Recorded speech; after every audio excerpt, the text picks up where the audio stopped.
Studios. Today, we're making sugar-coated peanuts.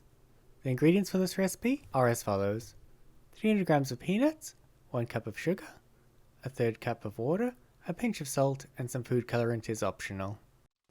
Start by adding the peanuts to a deep pan. Follow that up with a cup of sugar, a pinch of salt, a third cup of water, and some food colorant if you want.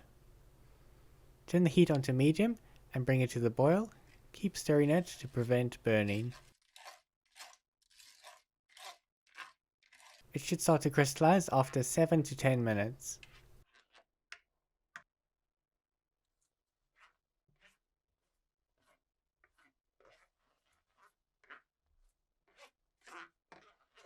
When it begins to dry, turn the heat off and keep mixing for a bit. When it appears dry, you can take it off the heat. After that, it should be ready to serve and eat. You can add flavor by roasting the peanuts in the oven for around 12 minutes at 180 degrees Celsius. Just be aware that roasting the peanuts can affect some food colorants and they may change color.